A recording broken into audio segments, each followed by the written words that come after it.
Get started if everyone's ready. So we're here today, this afternoon, to announce the arrest of an offender for the June 1st shooting of one of our police officers. Jabari Edwards, age 28, was captured in Burlington, Iowa, and taken into custody today. Members of the Great Lakes Regional Fugitive Task Force recovered information that led to Edwards' capture. He's currently in custody at the Des Moines County Correctional Facility, where extradition proceedings are underway to return him to Chicago. He will face 2 counts of attempted murder of a police officer. And I just want to take a moment to recount the incident. So this incident occurred June 1st at approximately 5:43 p.m. in the 7th District. Chicago police officers were conducting a traffic stop in the 6100 block of South Paulina. During that stop, officers were fired upon, and one of our officers was struck by that gunfire from the offender. The officer was transported to University of Chicago Hospital for treatment. She's now been released, but she had sustained a gunshot wound to the head, and she's recovering from home. Officers and detectives worked tirelessly to solve this case, just as they do every case. And I commend their tireless efforts. And this arrest is a result of really exceptional police work. And it should serve as a warning to all those involved in criminal activity that you cannot run, nor can you hide from justice. You will be held accountable, and you will face the consequences of your actions. And we all are so glad to bring some sense of justice and peace to the mind of our officer as she continues to recover. Our police department will always be there for our officer and her family, and we have resources available for colleagues in the 7th District and department-wide. And this officer is just one example that our police officers face every day, putting themselves in harm's way for all of our safety. I want to thank our officers and their families for their sacrifice. This year, 34 Chicago police officers have been shot at or shot in the line of duty. 7 have been struck by gunfire. Brazen attacks against officers and violence in our communities is unacceptable. We won't tolerate it. Just this past week, as you know, one of our off-duty officers was shot. We cannot let up on the all-out effort to get guns and gangs off our street. And with that, I'll take a few questions. Superintendent, can you talk about... We're going to do the mic so we can kind of have a little bit of order, and then we'll go around. Thank you. But actually, Superintendent, the first I'd like to ask you if you could, Terry Kester, WBB Radio. I'm sorry, could you please repeat the offender's name again? Sure. I'm sorry. You didn't get the information regarding the offender? I did not. Okay. Got your pen ready? Yes, sir. All right. Jabari, that's Jabari, Edwards, age 28, was captured in Burlington, Iowa, taken into custody today. All right.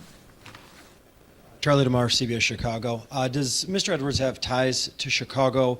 And can you touch on his criminal history at all? Got a little bit of that? We'll give you a little bit of that, and what we don't have for you right now, we'll get to you later. But we'll give you a little bit of it now. And also, if you can detail what led you to him in Iowa. So yeah, he has ties to Chicago, and he has a criminal history here where he has 2 arrests. He has one conviction for an attempt robbery back in 2012. And what led us to his arrest, and I'm not going to go into all the details because it's our fugitive task force who works with the U.S. Marshals, And we use, we talk a lot about technology and video systems. So specifically, I'm not going to comment on what led to this arrest, but the teams do a remarkable job in doing everything they can to then identify and track these individuals. But I don't want to give the exact, where this guy slipped up, et cetera. So the guys did a remarkable job ensuring, and they found him in Iowa, and were able to place him under arrest with the help of, the local sheriff in Iowa and the local county. So I want to thank them as well. Our fugitive task force, along with some U.S. Marshals, left Chicago early this morning to go out to Iowa, and with the help of Iowa, we were able to place him under arrest. Questions? Yes. Hi, Jenna Barnes, WGN. Previous reporting was that this was a shootout. Police shot back and struck the offender. Was he shot during this, and was he treated at a hospital, or did he flee? No, he escaped. He made ways, escaped, and was captured today. And he was shot?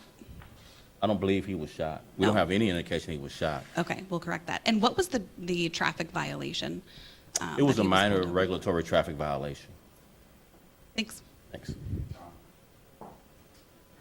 Hey, Superintendent, how are you? I know you brought up the off-duty officer who was shot over the weekend. Yes. His fiance had some critical words that she posted on Facebook earlier today about you and the mayor not speaking up. Could you just, do you have anything to say to his family? We're just concerned about that there was no comments from you or the mayor kind of about what he stepped in and what he did over the weekend. I think all the families of the officers should have an avenue to express whatever they want to express. I'm not going to rebut those expressions, other than to say we continue to reach out to the families for any kind of assistance from a department standpoint, from a city standpoint. I visited the officer at the hospital today that it occurred, spoke to his father, spoke to some other family members, and expressed my condolences for the injury and support going forward in bringing those to justice, as well as offering any kind of support this department can give in his obviously recovery from the injuries. But I don't think a rebuttal is appropriate. Yeah, she should feel free to express however she wants. All right, thanks. Good afternoon, Superintendent Michelle Gallardo with ABC7. Two questions, if you don't mind. One, I know you don't want to elaborate too much on what led you to Mr. Edwards, but it was released pretty early on that you were looking for a 28-year-old. So I imagine that you developed information early on that was leading you to him. So I'm just wondering if there's anything you can elaborate to that. And then the second one, just on this call to Willis Tower that there was about a half an hour ago. Can you explain what that was? Because, of course, initially there had been scanner traffic that there was an active shooter. Then that was dismissed. So if you can just clarify what all that was about. And So it was obviously not accurate reports of any kind of active shooter in Willis Tower. We debunked it almost immediately. But at the same time, we're taking due care in ensuring that there's no other activity occurring. So that we can obviously relieve some of the concerns, many who work in and around Willis Tower, that they're safe. Beyond that, obviously, we take all of these reports seriously until we are able to debunk them, and so that, obviously we can make sure, given the current circumstances in this country with gun violence, particularly mass shootings, I mean, we've got to take every precaution necessary to ensure that it's not accurate, that there's not any concern for public safety, and that we obviously deal with the perceptions of safety as well. So we follow through with all of our normal protocols in searching fully all of the areas that this debunked report said was a concern. and Carly? just that Oh, first sorry. question on. Oh, the first question on if we can add to Thank you. what led to his capture. Sure. So immediately when the officer was shot, the defendant fled in a black vehicle and crashed the vehicle. So the police department located that vehicle immediately, and then with the help of citizens, we were directed to his path of flight. At that point, we used video, and we actually saw him try to hide a firearm, which we recovered, and then that firearm matched to the casings on the scene. And then with the help of additional community, we were able to put him inside this vehicle. Hence, we knew who we were looking for. I just want to give up the details of how we actually found him in Iowa. Charlie, yes. Actually, a lot of it's been covered, but I can ask, did he have connections in Iowa? Charlie Wojciechowski, Channel 5 for Facebook purposes. Did he have connections in Iowa, and are you looking for anyone else in connection with this who may have Yeah, helped we'll him bring make Brendan his back escape? up on any connections in Iowa.